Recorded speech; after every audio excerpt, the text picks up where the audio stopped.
Everyone tells you to choose your friends wisely. It's good advice, solid, safe. But what if it's only half the equation? What if the most important decision you'll ever make is how you choose your enemies? What if I told you the problems that stand in your way are not just obstacles, but the most powerful tools for growth you will ever find? That one worthy opponent is worth more than a dozen mediocre friends. This isn't a motivational cliche. It's a ruthless strategy for becoming unbreakable.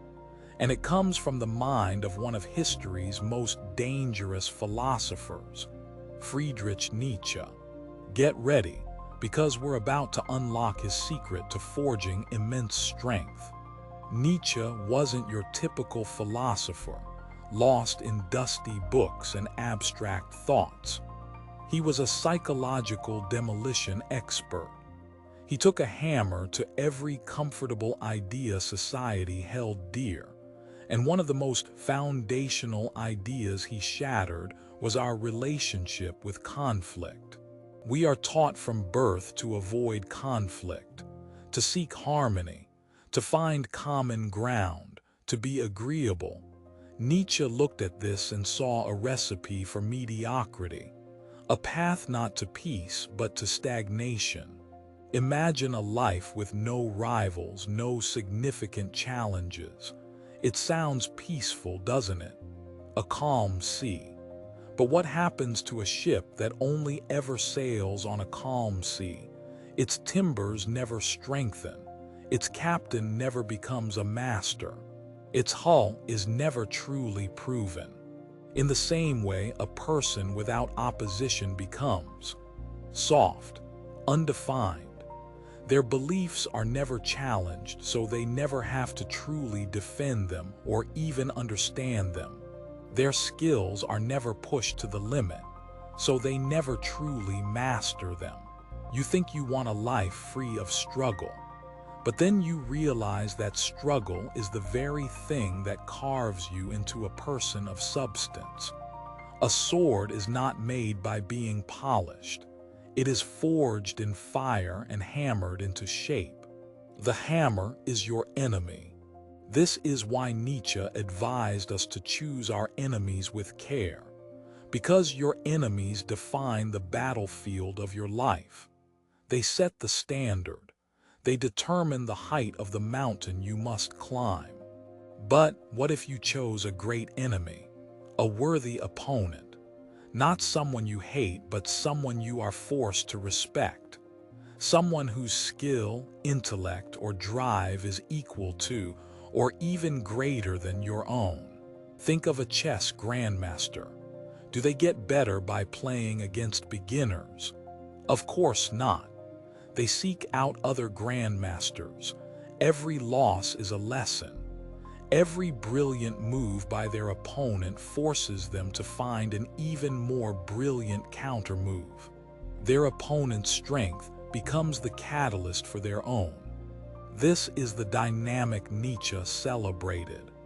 Your enemy's virtues force you to cultivate your own. If they are disciplined, you must become more disciplined. If they are strategic, you must become more strategic. If they are relentless, you must become unbreakable. They drag you out of your comfort zone, that dangerous place where potential goes to die. They are the constant, immense pressure that turns carbon into a diamond. Without that pressure, you just remain a lump of coal, shatterable, dull. This all ties into Nietzsche's most famous concept, self-overcoming. For him, the purpose of life wasn't to be happy or comfortable. The purpose was to grow, to evolve, to constantly become a stronger, more capable version of yourself. And how do you achieve this? By overcoming obstacles. The enemy is the ultimate obstacle. The struggle against them is not about destroying them. It's about using the struggle to destroy your own limitations. The real victory is never over your rival. It's over your former self. Every time you face a worthy challenge and rise to meet it, you are literally reforging your own identity. You are proving to yourself that you are more than you were yesterday. This is the path to what Nietzsche called the Übermensch, or the overman, the person who has mastered themselves.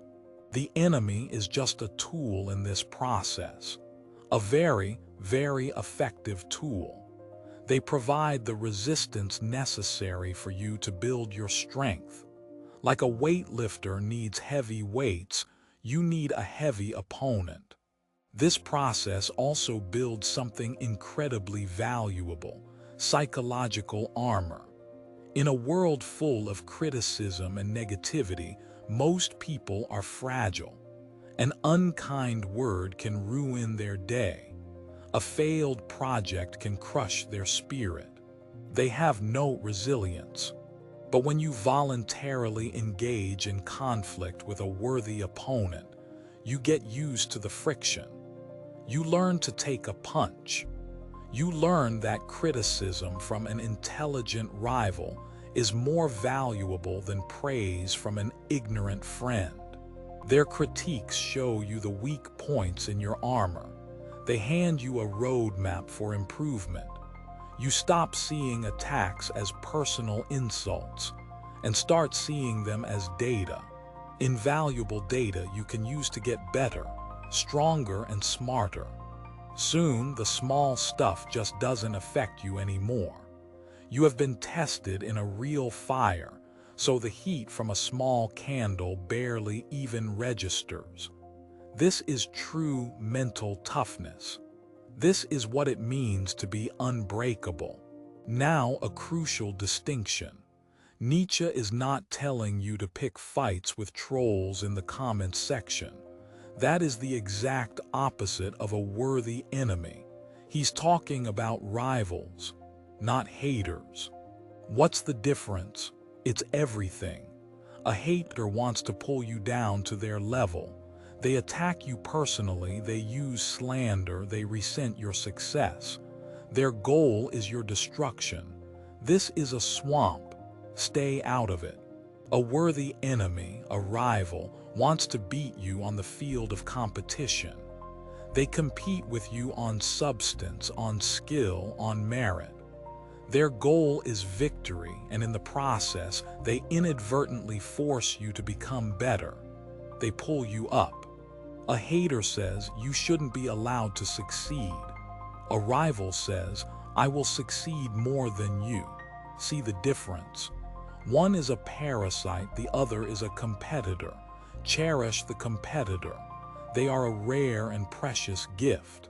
History is filled with examples of this powerful dynamic.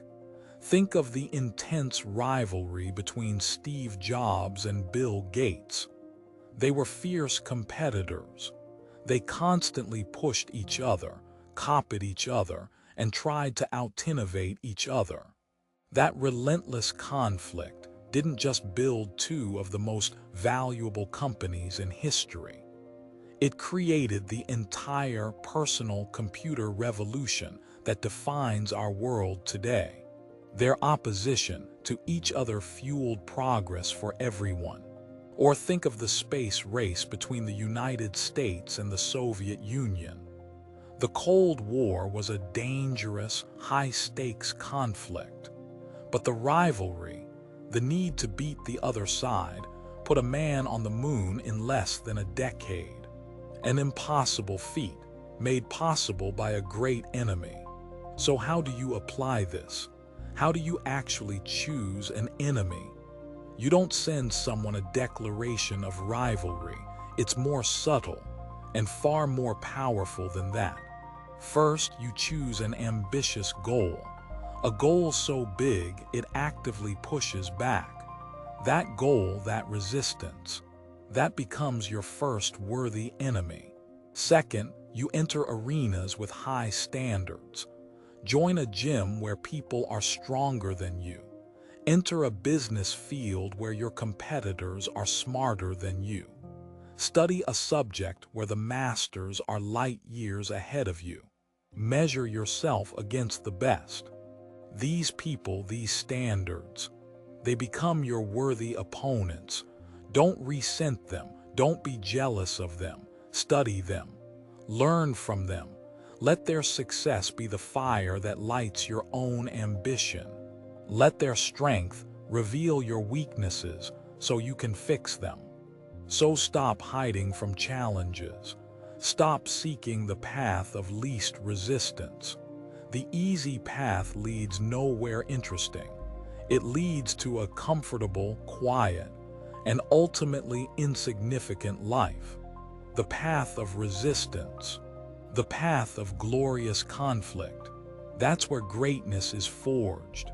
So the next time you face a real obstacle, a tough boss, a brilliant competitor, a problem that seems insurmountable, take a breath. Don't despair. Don't complain. Instead, you might just want to look it in the eye, smile, and say, "There you are. I've been waiting for you." Because that obstacle is not your downfall. It is your opportunity. It is the hammer that will shape you. It is the opponent that will make you a master. It is the challenge that will reveal your true strength. Nietzsche's philosophy isn't for the faint of heart. It's a call to arms. It's a demand that you stop being a passive spectator in your own life and start being an active warrior. A warrior who understands that the quality of your struggle determines the quality of your soul. Stop avoiding conflict and start using it. Your enemies, your rivals, your challenges, they are not holding you back. They are the only things that can truly propel you forward. They are the ultimate tool for self-overcoming. So take a hard look at the struggles in front of you. Look at the people and the problems that push you to your limits. And ask yourself one simple, powerful question. Have you chosen your enemies wisely?